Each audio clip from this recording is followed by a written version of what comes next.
kita berpandukan kitab yang disusun oleh Al-Imam Al-Bukhari radhiyallahu anhu wa nafa'na bihi wa bi'ulumihi fid dharaini amin ya rabbal alamin. Bab yang ke-74 daripada kitab Al-Adabul Mufrad. Babu fadli man ya'ulu yatiman lahu. Bab pada menyatakan keutamaan sesiapa yang menanggung anak yatimnya sendiri.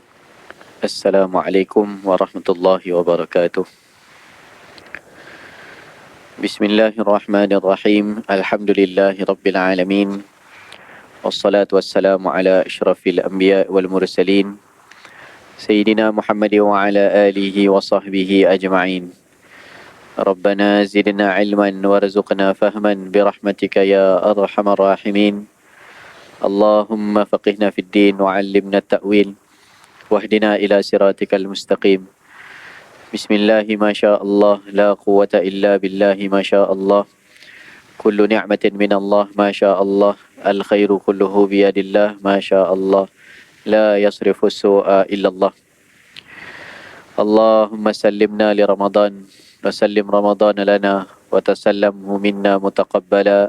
Amin. Allahumma amin. Alhamdulillah. Syukur pada Allah Subhanahu wa taala dapat kita bersama-sama berada di rumah Allah pada hari Jumaat yang mulia, minggu yang kedua daripada bulan mulia, bulan Ramadan Al-Mubarak. Mudah-mudahan sentiasa kita diberikan rahmat, berkat oleh Allah Subhanahu wa taala dapat kita beriktikaf pada hari ini, menggunakan masa yang kita ada untuk diisikan dengan amalan-amalan soleh. Mudah-mudahan dilipat gandakan ganjaran-ganjaran pahala yang dijanjikan oleh Allah Subhanahu wa taala kepada hamba-hambanya yang melaksanakan amalan soleh dan mengisikan masanya dengan ketaatan kepadanya. Amin. Allahumma amin. InsyaAllah sementara kita tunggu masuk waktu salat fardu Jumaat, kita dengarkan hadis-hadis Rasul sallallahu alaihi wasallam yang dapat kita ambil jadikan panduan dalam hidup kita insya-Allah. Kita berpandukan kitab yang disusun oleh Al-Imam Al-Bukhari radhiyallahu anhu wa nafa'na bihi wa bi'ulumihi fid dharaini amin ya rabbal alamin. Bab yang ke-74 daripada kitab Al-Adabul Mufrad. Babu fadli man ya'ulu yatiman lahu. Bab pada menyatakan keutamaan sesiapa yang menanggung anak yatimnya sendiri, yakni anak yang kematian ayahnya. Wabihi ilaihi qala hadathana Abu Yamani qala akhbarana Shu'aib an Az-Zuhri qala hadathani Abdullah ibn Abi Bakar anna Urwah ibn Zubair akhbarahu anna Aisyah zawjan Nabi sallallahu alaihi wasallam qalat ja'atni imra'atun ma'aha ibnatani laha fasa'alatni falam tajid 'indi illa tamratan wahidah fa'ataituha faqasamatha baina ibnatayha ثم قامت فخرجت فدخل النبي صلى الله عليه وسلم فحدثته فقال من يلي من هذه البنات شيئا فأحسن إليهن كن له سترا من النار. Daripada Sayyidatina Aisyah, isteri Nabi sallallahu alaihi wasallam telah berkata, telah datang kepada aku seorang perempuan, bersamanya dua orang anak perempuannya.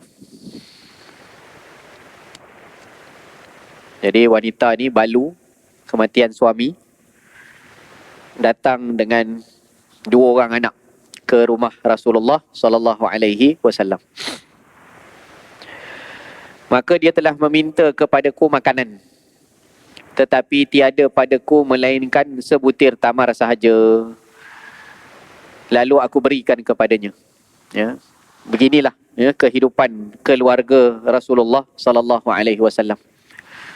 Kadang-kadang ada makanan, kadang-kadang Nabi bawa balik makanan, tak sempat bawa masuk ke rumah, telah diberikan ya kepada para sahabat yang duduk menjadi ahlus sufah di sekeliling masjid Nabi sallallahu alaihi wasallam. Kata ulama ada 70 hingga 300 orang ahlus sufah daripada kalangan sahabat yang tidak memiliki rumah, mereka hidup di beranda Masjid Nabawi sahaja. Nabi nak balik rumah, rumah Nabi attach dengan masjid. Apabila nak pulang ke rumah, maka akan melalui sahabat-sahabat yang tinggal di masjid. Begitulah kehidupan mereka. Apabila ada terkadang pemberian daripada orang, maka Nabi akan agihkan kepada sahabat-sahabat yang duduk di sekitar masjid. Kadang-kadang tak bawa balik apa pun di rumah. Jadi di rumah Nabi tidaklah memiliki makanan-makanan yang mewah-mewah untuk dimakan. Bahkan Sayyidah Aisyah radhiyallahu anha pernah mengatakan, tidak ada apa di rumah aku melainkan kami hidup dengan aswadan, dengan dua yang hitam. Selama 2 bulan berturut-turut dapur tak berasap, hanya makan 2 benda hitam saja, iaitu kurma dan air masak.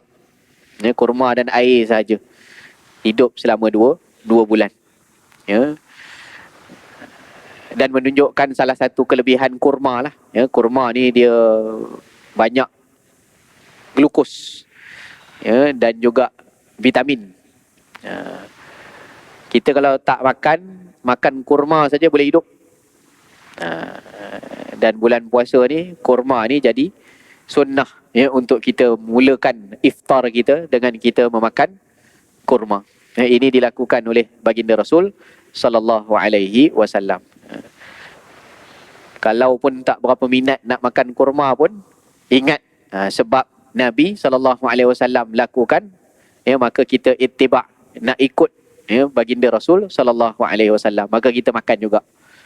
Mulakan berbuka puasa kita dengan kurma. Jadi kata Sayyidah Aisyah, rumah aku tak ada apa masa tu, ada sebiji kurma saja. Itu pun agaknya simpanan untuk diri sendiri. Tapi sebab yang datang meminta ni lebih memerlukan, tambah lagi anak kecil. Anak kecil ni naluri biasa seorang manusia. Bila tengok budak-budak ni, perasaan kesian dia akan jadi lebih lah, berbanding daripada orang tua. Orang dewasa kita boleh consider lah, kalau dia lapar pun dia tahan. Tapi budak-budak ni, kalau lapar apa yang dia boleh buat. Kalau daripada baby yang lapar ni, dia hanya boleh mengisyaratkan perasaan dia dengan dia menangis kan. Budak kan semua menangis je komunikasi dia. Dia lapar pun dia menangis, dia sakit perut pun dia menangis, dia buang air pun dia menangis. Dia sampaikan isyarat hati dia dengan tangisan.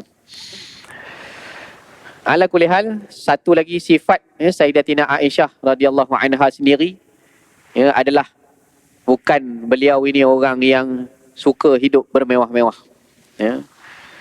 Beliau pernah diberikan 70,000 dirham. Dalam masa 1 hari sahaja, beliau mengagih-agihkannya kepada orang-orang susah. Dan pada malam itu, beliau sendiri berbuka puasa dengan meminjam duit daripada orang lain. Hanya orang bagi, mungkin bayar zakat ke apa ke, suruh agihkan, tolong agihkan sedekah pada orang susah. 70,000 dirham, bukan sikit. Banyak. Sampai petang selesai diagihkan pada semua. Balik ke rumah, pembantu dia tanya, kita buka apa malam ni? Tak ambil sikit ke tadi bahagian daripada 70,000 tu, kok bawa balik daging ke apa ke? Bahagian untuk kita buka puasa. Pembantu Aisyah tanya. Maka Sayyidah Aisyah radhiyallahu anha kata, kenapa kamu tak ingatkan aku tadi? Maksudnya, tidak diperingatkan bahawa kita pun makanan tak ada ni. Lupa sendiri pun taklah senang mana. Tapi memikirkan tentang keadaan orang lain. Itu adalah sifat Ummahatil Mukminin Sayyidatina Aisyah radhiyallahu anha. Samalah dalam hadis ni. Ada sebiji kurma yang mungkin untuk makanan beliau sendiri.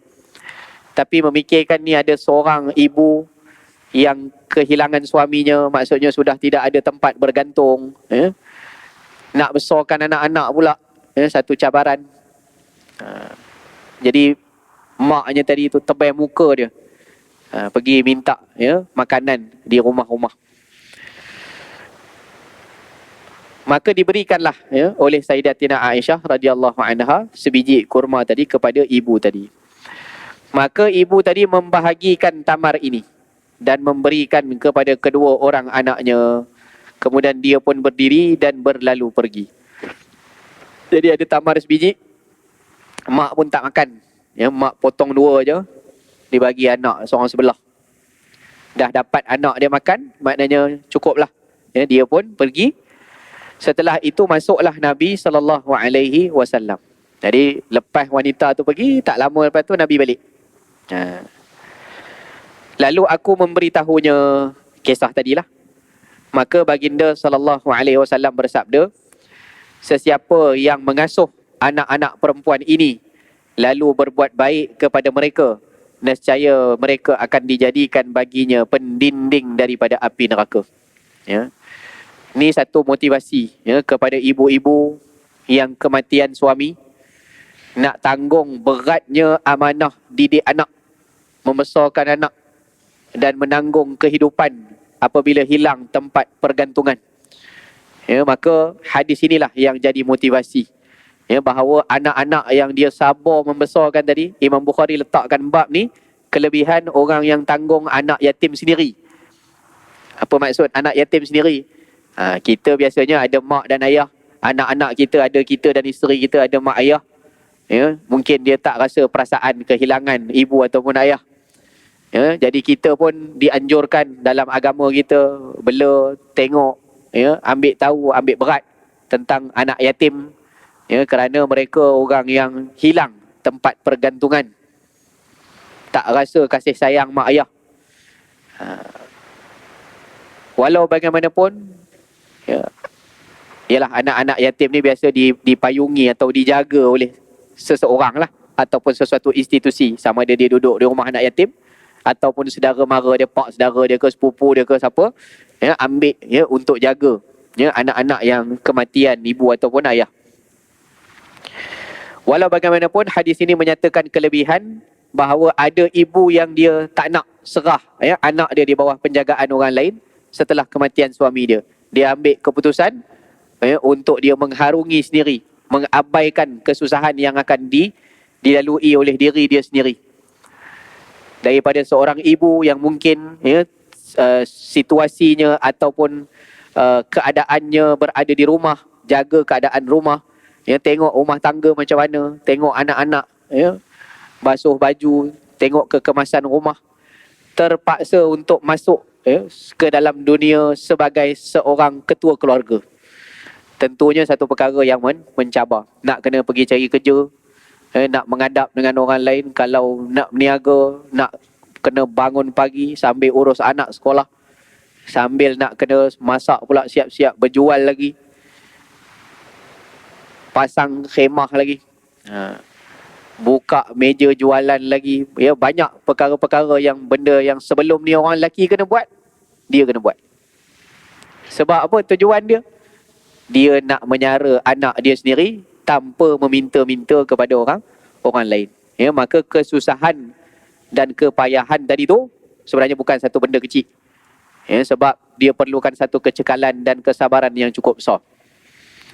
Tukar status dia, dia jadi ketua keluarga. Kita kalau sekarang hak benda suami buat ni, tukang paip pun dia kan, cabut kepala gas, cabut kepala gas pun tunggu suami balik dulu baru cabut kepala ketua gas. Isteri tak boleh nak buat. Nak pasangkan engsel, nak pakukan gantung frame, nak manjat tangga, tukar bab lampu, semua kerja suami. Jadi bayangkan ketika tidak ada lagi suami, isteri mengurus rumah, termasuk kerja-kerja yang sebelum ni suami dia buat, dia kena buat. Dalam rumah dah satu hal dah, dia ambil alih. Di luar rumah dia ambil alih juga. Jadi ketua keluarga, cari rezeki. Jadi kecekalannya perlukan kesabaran yang tinggi. Ibu-ibu yang tak ambil motivasi ni, hilang kesabarannya, maka akan banyak perkara-perkara buruk yang boleh jadi berlaku. ada ibu yang dia bunuh anak dia sendiri. Boleh jadi. Ya. Sebab apa? Sebab tidak yakin akan rezeki. Macam mana aku nak tanggung budak ni? Ayahnya dah tak ada. Macam mana aku nak usahakan makan budak ni? Budak ni lebih elok mati sajalah. Maknanya sebab aku tak mampu nak tanggung. Ya, dan itu ada dalam hadis Nabi SAW yang diriwayatkan oleh Sayyidina Abdullah bin Umar, ya, bahawa seorang lelaki, ini lelaki lah, ayah, dia mengharapkan akan kematian anaknya. Ya, dia mengharapkan akan kematian anaknya. Maka dimarah, ya, oleh Sayyidina Abdullah bin Umar radhiyallahu anhuma dengan kata beliau, anta tarzuqu, kamu ke yang bagi rezeki ke anak kamu tu? Kamu rasa kamu ke yang jamin hidup dia? Yang jamin hidup dia adalah Allah Subhanahu wa ta'ala. Kamu tu jadi asbab saja. Kalau bukan daripada asbab bapa sendiri, bapa dah tak ada, maka Allah Ta'ala boleh jadikan asbab untuk budak tu hidup sebagai anak yatim dengan dijaga kebajikannya oleh orang lain yang bukan bapa dia. Itulah yang dianjurkan oleh Islam, ya, supaya menjaga kebajikan anak yatim. Ya, dan balu-balu ni lah, ya, kesusahan mereka tu dibantu, dan bagi dirinya sendiri kelebihan untuk dia bersabar besarkan anak dia tadi. Kadang-kadang sampai dia mengabaikan diri dia sendiri. Diri dia pun tak lalu nak makan, tak sempat, istilah dia tak sempat nak bercantik-cantik, berhias-hias. Biasa orang bila dah kematian suami, mungkin kalau dia masih elok, masih cantik, orang pun ada minat lagi, mungkin orang akan meminang dia untuk kahwin baru. Boleh jadi kahwin baru dapat suami baru. Ya, tapi ada balu-balu ini yang setelah kematian suaminya, dirinya pun tak terurus. Tengok kenapa tak terurus sampai tak ada orang minat lah tengok dia, nak ambil dia jadi isteri. Sebab dia letih menguruskan anak-anak yatimnya sendiri. Dalam keadaan banyak kekurangan itu, Nabi SAW sebutkan satu hadis yang menjadi motivasi mereka. Itulah hadis yang kita baca tadi, bahawa anak-anak dia yang dia jaga tu, anak yatim lah tu. Tapi bukan anak yatim orang lain, anak yatim dia sendiri. Anak dia tapi suami dah mati. Ya. Nabi SAW kata, fa ahsana ilaihinna, dengan syarat ibu ni berlaku baik, ya, buat baik kepada mereka dalam membesarkan mereka, mendidik mereka, nescaya mereka akan dijadikan baginya pendinding daripada api neraka Allah Ta'ala. Jadi asbab masuk syurga ibu tadi. Dia susah tu bela anak, dia sanggup tak kahwin lain lah ceritanya, dia besarkan anak, mengabaikan diri dia, Allah Ta'ala bagi dia syurga daripada kepayahannya. Ini motivasi untuk, ya, balu-balu yang membesarkan anak. Bab yang ke-75. Ini pun kita ambil semangat Ramadan lah. Ya, orang-orang macam ni lah yang patut kita santuni. Tengok susah, dibantu. Ya, kalau dia berniaga, tengok kita tahu background kehidupan dia, keluarganya susah, dibantulah beli makanannya.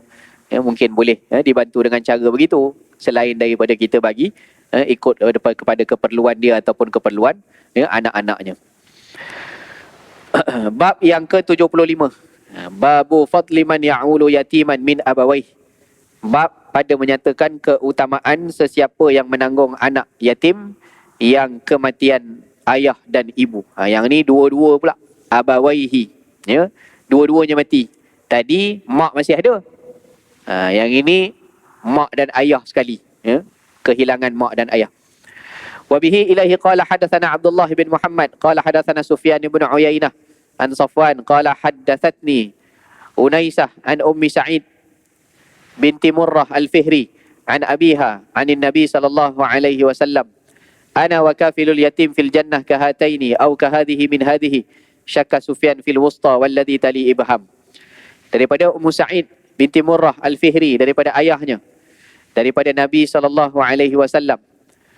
aku dan orang yang jaga ataupun tanggung anak yatim berada di dalam syurga seumpama dua jari ini.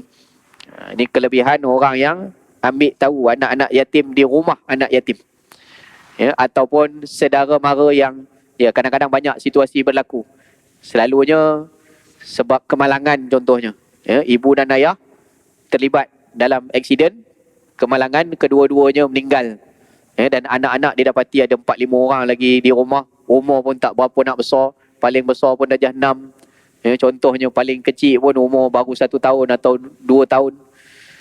5 orang adik-beradik ni macam mana nak hidup? Dua-dua hilang, mak dan ayah hilang. Diambil nyawa oleh Allah Subhanahu wa ta'ala.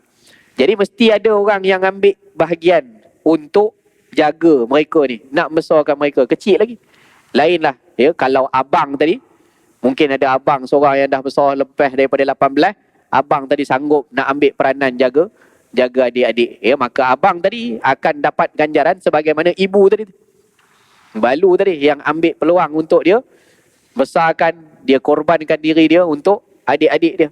Tapi kalau semua kecil lagi, macam mana?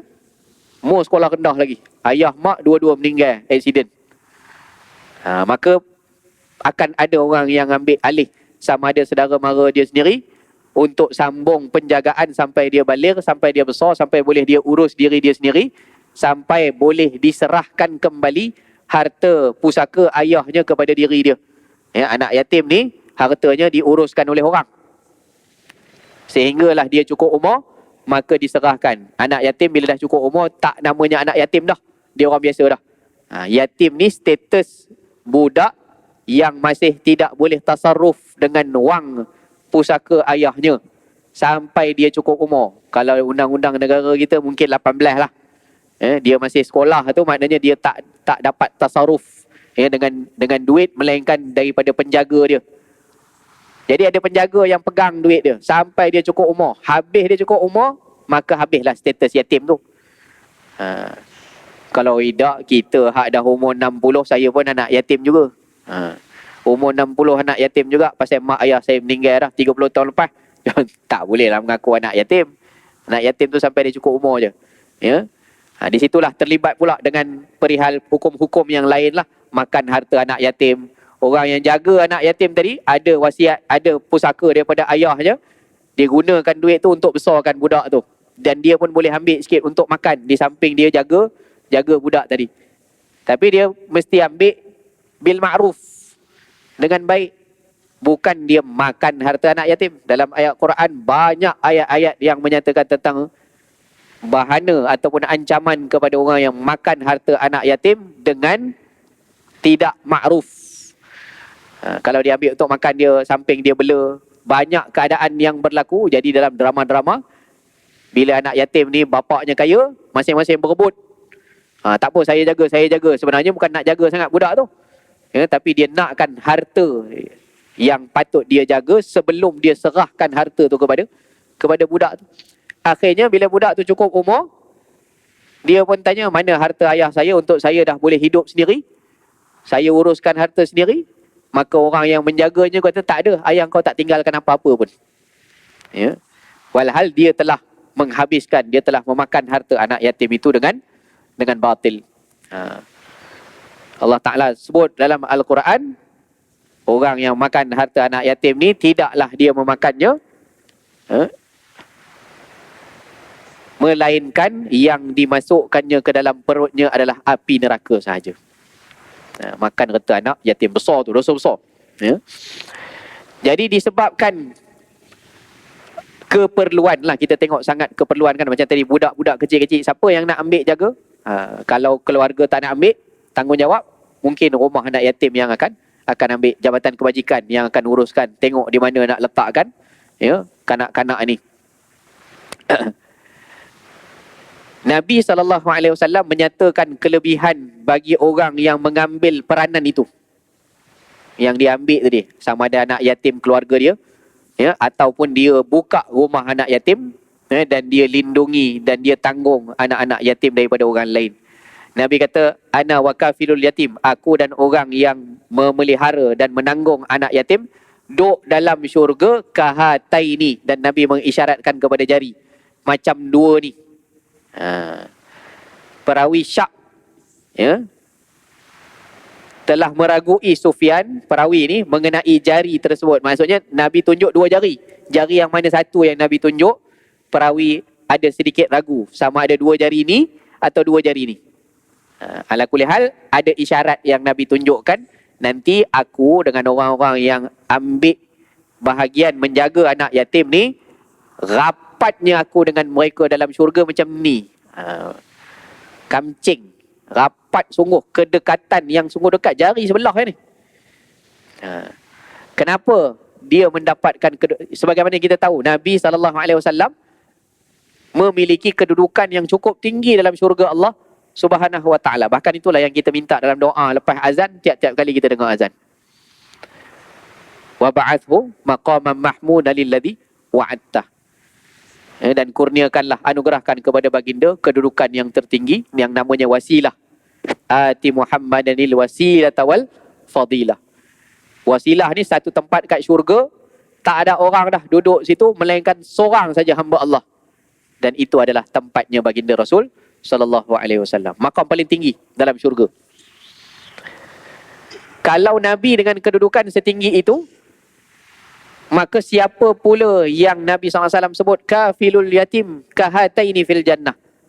Aku dengan orang yang jaga anak yatim macam ni nanti dalam syurga. Macam ni nanti dalam syurga. Sangat dekat. Maksudnya diberikan kedudukan yang tinggi oleh Allah Subhanahu wa ta'ala di dalam syurga. Kenapa sampai begitu sekali? Kerana Nabi orang yang paling faham perasaan anak yatim. Kerana Nabi SAW adalah Sayyidul Aitam, penghulu kepada segala anak yatim. Nabi lah anak yatim yang membesar tanpa ayah, tak sempat tengok pun. Dalam kandungan ayah dah wafat. Sayyidina Abdullah telah wafat waktu Nabi dalam kandungan. Duduk dengan ibu pula sekejap sangat, 5 tahun. Kemudian Sayyidatina Aminah pula wafat. Begitu juga duduk dengan orang-orang yang jaga Nabi SAW. Abu Talib meninggal dunia, Abdul Muttalib, hatta selepas berkahwin pun, Sayyidatina Khadijah radhiyallahu anha wafat juga, diambil oleh Allah Subhanahu wa ta'ala. Orang-orang yang jaga baginda Rasul sallallahu alaihi wasallam, semua Allah Taala ambil. Allah ambil.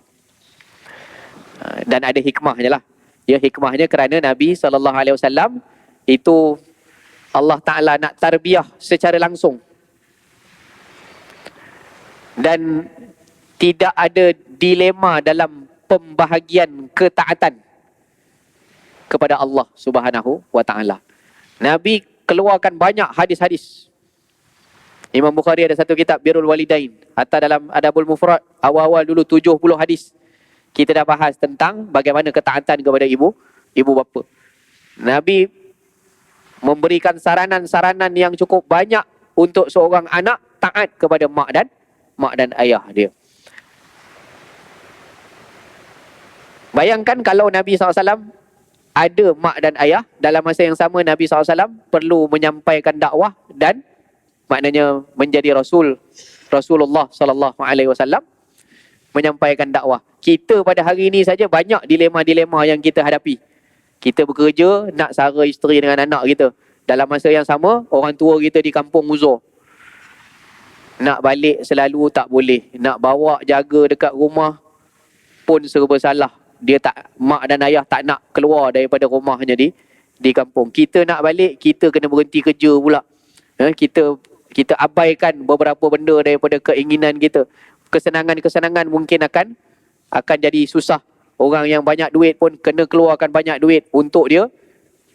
Dia terbahagi, duduk dalam dilema kehidupan dia. Nak berbakti kepada mak ayah, dalam masa yang sama ada tanggungjawab lain. Jadi Allah Ta'ala selesaikan perkara itu dengan diambil insan-insan yang memayungi baginda Rasul sallallahu alaihi wasallam. Mak tak ada, ayah tak ada.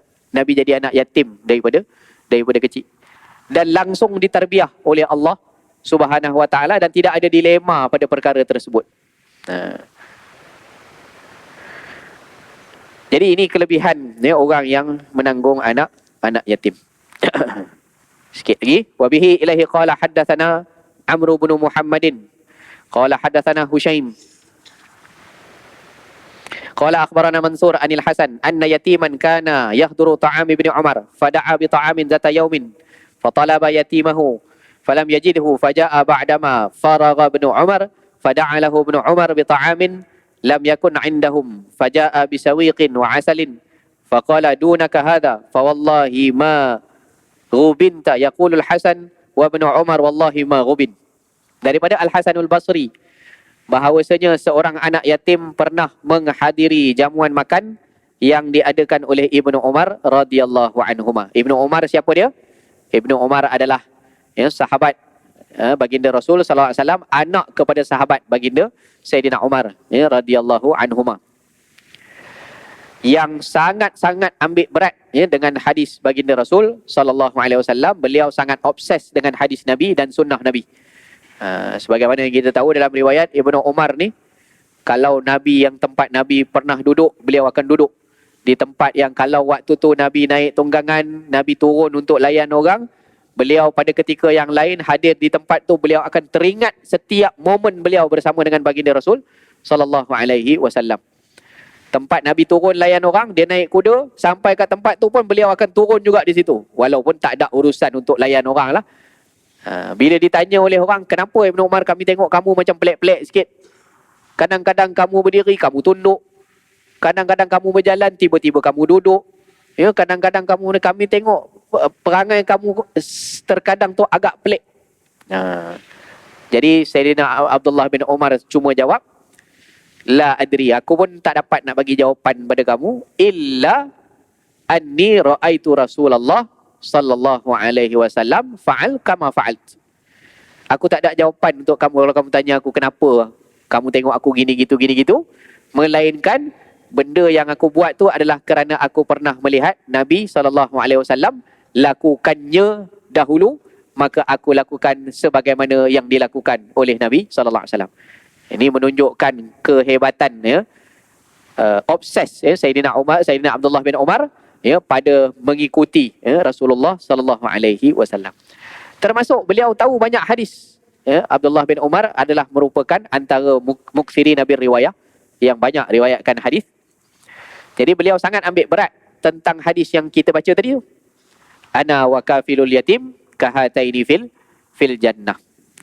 Disebabkan pesan-pesan Nabi itu sering bermain-main di fikirannya dan beliau nak sangat kebersamaan bersama dengan baginda Rasul sallallahu alaihi wasallam, maka Ibnu Umar tidak akan buat jamuan, melainkan setiap kali dibuat jamuan akan dijemput di dalamnya akan anak yatim.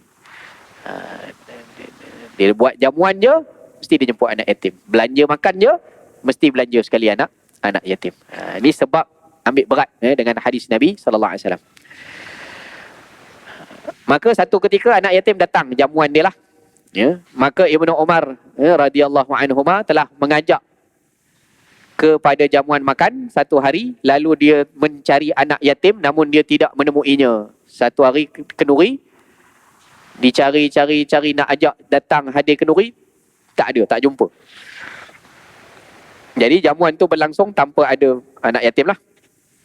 Kemudian anak yatim itu datang setelah selesai majlis jamuan Ibnu Umar radhiyallahu anhuma.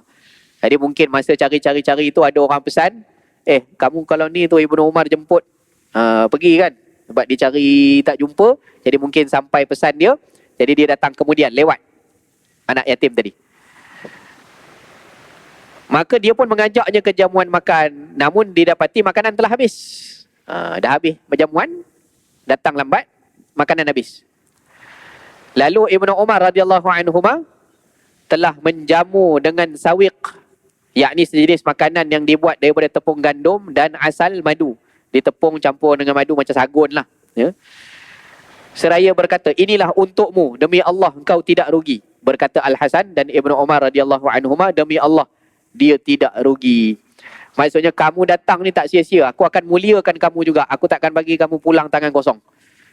Kamu mesti dapat juga makanan. Aku akan usahakan juga untuk bagi kamu makan walaupun makanan dah habis. Maka diusahakan apa yang ada untuk dijamu kepada anak yatim itu. Perasaan kedua-duanya tidak rugi. Anak yatim yang datang tadi pun dia dapat makan, dan Ibnu Umar yang menjamu juga dapat meraihkan perasaan dia untuk dia memuliakan anak yatim, bahagian daripada perasaan dia memuliakan Rasulullah sallallahu alaihi wa ala alihi wasallam.